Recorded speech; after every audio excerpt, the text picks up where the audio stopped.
एक गांव में एक लाली और लीला नाम की दो गायें एक खुशहाल परिवार के साथ रहती थीं।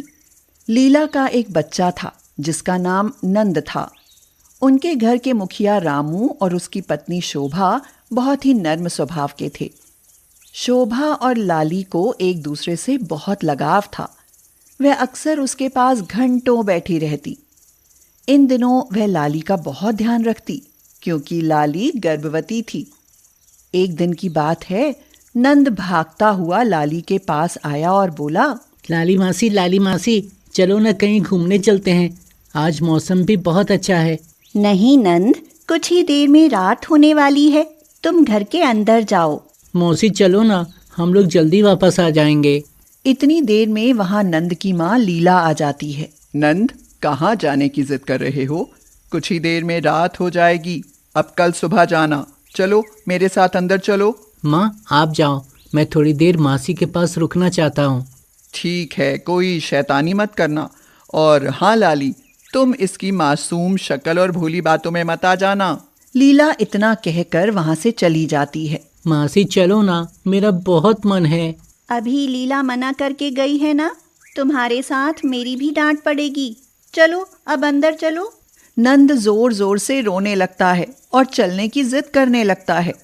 तो लाली ने कहा, ठीक है, तुम रो मत, चलो घूमने चलते हैं।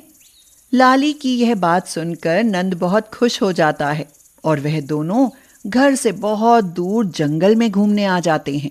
नंद घूमते घूमते लाली से थोड़ा आगे निकल आता है। तभी वहां एक शिकार की तलाश में घूम रहे बाघ ने नंद को देखा और सोचा, ओह, आज तो मेरे भाग्य ही खुल गए। जो शिकार खुद चलकर मेरा भोजन बनने आया है, आज तो नरम नरम मांस का भोजन करने को मिलेगा। बाघ जैसे ही नंद की ओर बढ़ा, लाली उनके बीच में आ गई और बोली, मेरे होते हुए तू नंद को कोई नुकसान नहीं पहुंचा सकता। तो ठीक है, मैं तुझे अपना शिकार बनाऊंगा। फिर इस नन्ही सी जान को आज तुम दोनों को कोई भी नहीं बचा सकता। बाघ लाली पर हमला करता है। उसी जवाब में लाली भी बाघ पर हमला करती है। इसी मारपीट में लाली घायल हो जाती है और जमीन पर जोर से गिर जाती है। जैसे ही बाघ लाली को खाने के लिए आगे बढ़ता है, तब तक वहां रामू और गांव के कुछ लोग आ जाते हैं। भीड़ को अपनी ओर आते देख बाघ वहां से भाग जाता है। लाली मासी, तुम ठीक तो हो ना? परंतु लाली कोई जवाब नहीं देती। वह तो बेहोश थी। तुम जाओ और बैद्यनाथ को बुला कर लाओ। वह भागते हुए जाता है और वैद्यनाथ को लेकर आता है। वैद्यनाथ की दवाइयों से लाली को होश आ जाता है। वैद्यनाथ कहते हैं, रामू, लाली अब ठीक है, परंतु जमीन पर गिरने से इसका बच्चा पेट में ही खत्म हो गया। लाली बिना कुछ बोले हुए रामू, शोभा और नंद के साथ घर लौट आती है और उदास अपनी जगह पर बैठ जाती है। तभी नंद उसके पास जाता है और कहता है, मौसी, ये सब मेरी वजह से हुआ है ना, मुझे माफ कर दो। इतना कहकर नंद रोने लगता है। इधर लाली नंद को गले से लगाकर बहुत रोती है। यह दृश्य देखकर लीला की आंखों में भी आंसू आ जाते हैं। धीरे धीरे कुछ दिन बीत गए, पर लाली पुरानी बातों को भुला नहीं पा रही थी। एक दिन वह जंगल में घूम रही थी, तभी उसे किसी की रोने की आवाज आई। उसने जाकर देखा तो पास के तालाब में एक बाघ का बच्चा फंसा था। रुको, तुम रो मत, मैं हूं ना, मैं तुम्हें निकाल लूंगी। लाली उस बच्चे को बचा लेती है और पूछती है, तुम यहाँ कैसे फंस गए और तुम्हारे पापा मम्मी कहाँ हैं?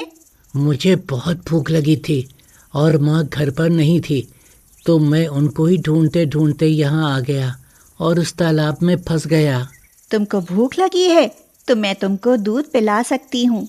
लाली बाघ के बच्चे को अपना दूध पिलाती है और अपने बच्चे की तरह प्यार करती है। कुछ देर के लिए वह अपना सारा दुख भूल गई थी और बाघ के बच्चे को अपना बच्चा मान बैठी। आप बहुत अच्छी हो। इतने में बाघ अपने बच्चों को ढूंढते ढूंढते वहां पहुंच जाता है। लाली और अपने बच्चे का प्यार देखकर बाघ को अपनी गलती का एहसास होता है और वह रोने लगता है और कहता है, लाली, मुझे माफ कर दो। मैंने तुम्हारे साथ इतना गलत किया। मेरी वजह से तुमने अपना बच्चा भी खो दिया और आज तुम मेरे ही बच्चे को दूध पिला रही हो। पापा, इन्होंने मेरी जान भी बचाई। बाघ लाली से माफी मांगने लगा और फूट फूट कर रोने लगा। इतने में वहां लीला भी आ जाती है। लीला बाघ को देखकर गुस्से में आग बबूला हो जाती है और कहती है, बहुत दिनों से मैं तेरी तलाश में थी।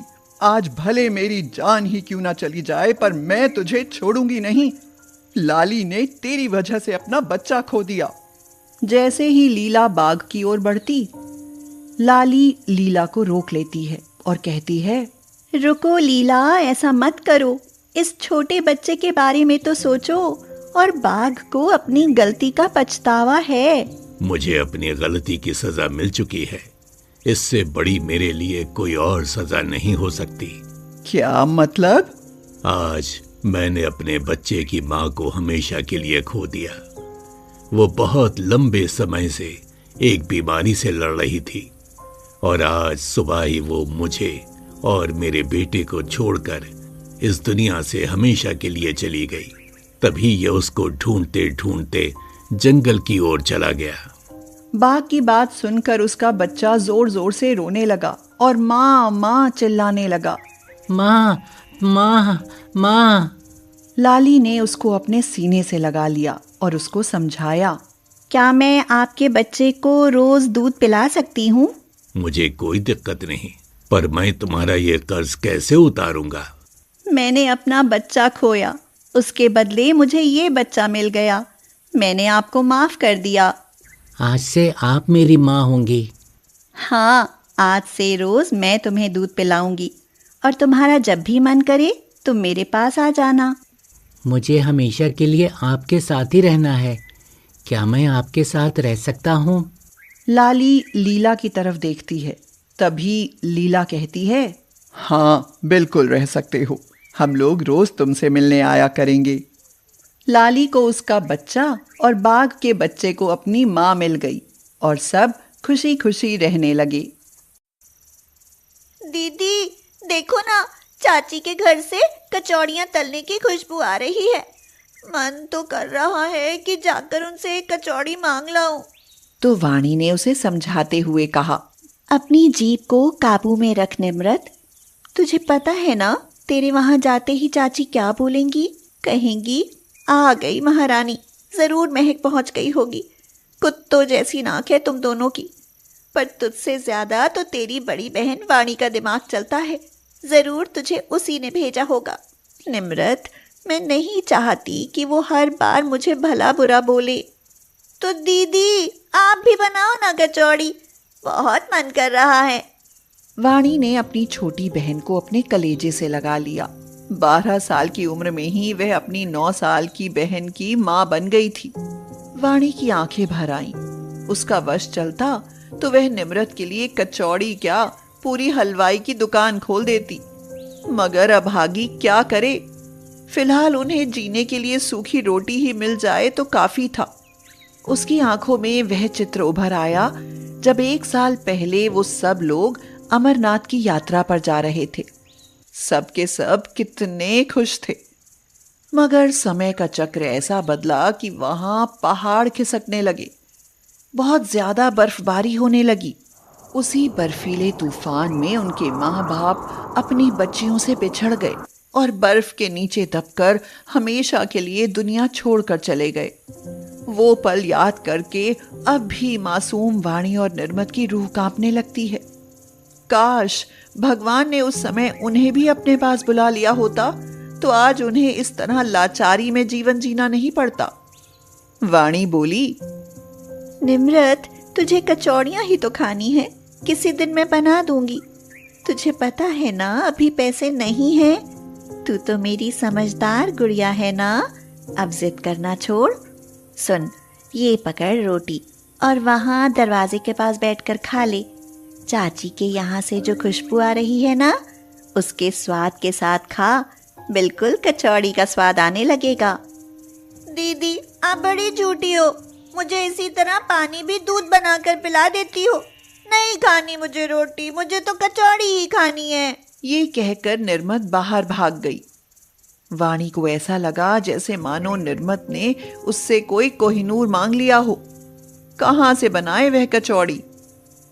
सगे चाची चाचा होते हुए भी अक्सर उन्हें भीख मांगकर खाना पड़ता है। चाची उन्हें चढ़ाने के लिए तरह तरह के पकवान बनाती है। ऐसे में बिना माँ बाप के उन बेचारे बच्चों पर क्या कुछ गुजरती है, ये तो उनका दिल ही जाने। वाणी ने कुछ सोचा और बाहर चली गई। आज वह कस्बे के सिनेमा घर के पास खड़ी होकर भीख मांग रही थी। वाणी ने हाथ फैलाते हुए कहा, 10 रुपए दे दो साहब, मेरी बहन भूखी है, मुझे उसे खाना ले जाकर खिलाना है। देखो ना, एड़ी पर से चप्पल भी घिसी हुई है, पैरों में कंकड़ चुभते हैं। अच्छा 5 ही दे दो साहब, आपके हाथ जोड़ती हूँ, चप्पल खरीद लूंगी। अच्छा 2 रुपए ही दे दो साहब। इतना सुनकर लोग उसके शरीर को ऊपर से नीचे तलक देखते और उसके हाथ पर 1 रुपए का सिक्का थमाकर चले जाते। कुछ लोग दया करके 10 रुपए भी दे देते और कुछ उसके साथ बदतमीजी की हद तक गुजर जाते। इतना कोई कैसे बर्दाश्त कर सकता है? 4 घंटे धूप में खड़े होकर हाथ पैर जोड़कर उसने 150 रुपए कमाए और घर जाकर कचौड़ियां बनाई। वाणी ने प्यार से पूछा, अब तो खुश है ना निम्रत? दीदी मजा आ गया, आज तो चाची को भी हमारी कचौड़ियों की खुशबू से जलन हो रही होगी। दीदी क्या ऐसा नहीं हो सकता कि हम भी चाची की तरह रोज नए नए पकवान बनाकर खाएं? निम्रत का ये कैसा सवाल था? बेचारी वाणी उसको क्या जवाब देती? लेकिन उसके इस सवाल ने वाणी को अंदर तक झकझोर दिया और उसे सोचने पर मजबूर कर दिया। वह लेटी हुई सोचने लगी, आखिर कब तक मैं पेट भरने के लिए दूसरों के सामने अपने दुखड़े सुनाकर हथेली फैलाऊंगी? अपना तो देख भी लूं, मगर निम्रत नहीं, उसे मुझे पढ़ा लिखा कर अफसर बनाना है। पिताजी का सपना था कि उनकी बेटी पानी के जहाज में बैठकर 7 समंदर पार जाए। वो तो अपनी दोनों बेटियों को नेवी में भेजना चाहते थे, मगर आज उनके न होने की वजह से उन्हें भीख मांग कर गुजारा करना पड़ रहा है। मुझे अब कुछ काम करना होगा जिससे मैं निम्रत की पढ़ाई फिर से शुरू करा सकूं। वाणी के पिताजी की एक साइकिल थी। उसने उस साइकिल को अपने पिताजी की निशानी समझकर बड़ी हिफाजत से रखा था। अब समय आ गया था कि अपने पिताजी की निशानी को बेचकर वो कोई काम शुरू करे। वाणी ने वह साइकिल किसी को 1500 रुपए में बेच दी। निम्रत ने पूछा, दीदी अब आप इन पैसों से क्या करोगी? खस्ता कचौड़ियाँ बनाकर बेचूंगी ताकि इज्जत से पैसे कमा सकूं। अगर पैसे आएंगे तभी तो तुम्हें रोज पकवान बनाकर खिलाऊंगी, लेकिन उसके लिए तुम्हें मेरी मदद करनी पड़ेगी और खूब पढ़ना पड़ेगा। अरे वाह दीदी, फिर तो हमारे घर में रोज कचौड़ियाँ बनेंगी, फिर तो मैं आपकी हर बात मानूंगी। वाणी ने उन पैसों से सामान खरीदा और सड़क की पटरी पर चूल्हा रखकर कचौड़ियां बनाकर बेचनी शुरू कर दी। उसे जब लोगों ने कचौड़ी बनाते देखा तो कहा, अरे बेचारी कितनी छोटी उम्र में काम कर रही है, हमें इसकी कचौड़ी जरूर खरीदनी चाहिए ताकि इसकी मदद हो सके। छोटी उम्र में इतना बड़ा काम देखकर ग्राहकों का उसकी तरफ आकर्षण बढ़ने लगा और उसकी कचौड़ियां खूब बिकने लगी। 13 साल की उम्र में पकवान बेचकर पैसा कमाना एक बहुत बड़ी बात थी और उस पर गजब का स्वाद सोने पर सुहागा था। कुछ दिनों बाद, निम्रत देख, मैं तेरे लिए स्कूल की वर्दी लाई हूँ। मास्टर जी से बात हो गई है, कल सुबह से तुझे स्कूल जाना है। दीदी मैं तो स्कूल चली जाऊंगी, लेकिन आप? हट पगली, अरे मेरा क्या, मैं तेरी पढ़ाई के लिए काम करूंगी। दीदी आप स्कूल नहीं जाओगी? तू कितनी भोली है निम्रत, मैं स्कूल कैसे जा सकती हूँ? माँ पिताजी हमें स्कूल भेजते थे तो क्या वो भी स्कूल जाते थे? नहीं ना, इसलिए तू स्कूल जाएगी और मैं कचौड़ी बनाकर बेचूंगी। निम्रत वाणी के फीके पड़े चेहरे को देखती रही।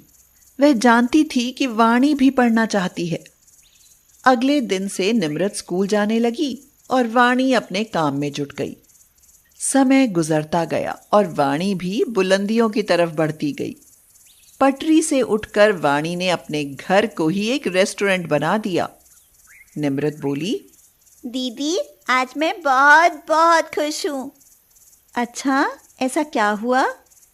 दीदी, हमारा रेस्टोरेंट देखकर चाची का जो मुंह उतरा हुआ है ना, उन्हें देखकर हंसी आ रही है। निम्रत, कोई हमारे साथ लाख बुराई करे, लेकिन हमें किसी के बारे में गलत नहीं बोलना चाहिए। वो जैसी भी हैं, हमारी चाची हैं। अच्छा, सॉरी दीदी, पर क्या करूं? गुजरे वक्त की तकलीफें भुलाई नहीं भूलती। तू गुजरे वक्त को गोली मार और पढ़ाई में ध्यान दे। वाणी ने अपनी मेहनत जारी रखी। 13 से कब वह 23 की हो गई, पता ही नहीं चला। वाणी की सफलता बिना माँ बाप के बच्चों के लिए मिसाल बनती जा रही थी। वाणी बड़ी बेचैनी से इधर उधर टहलती हुई निम्रत का इंतजार कर रही थी। कचौड़ियों के कई ऑर्डर कैंसिल कर चुकी थी। उसे तो बस अब निम्रत का इंतजार था। कुछ देर बाद निम्रत आई और वाणी के गले लगकर फूट फूट कर रोने लगी। चुप हो निम्रत, मेरे दिल की धड़कनें मत बढ़ा। जानती है, सुबह से एक बूंद पानी भी नहीं पिया है। जल्दी बता क्या हुआ। और चिंता मत कर, इस साल नहीं तो अगले साल फिर कोशिश करना। दीदी, मेरा नेवी में सिलेक्शन हो गया है। ये सुनते ही वाणी भी खुशी के मारे निम्रत से लिपटकर रो पड़ी। निम्रत ने कहा, दीदी, इस सब का श्रेय आपको जाता है।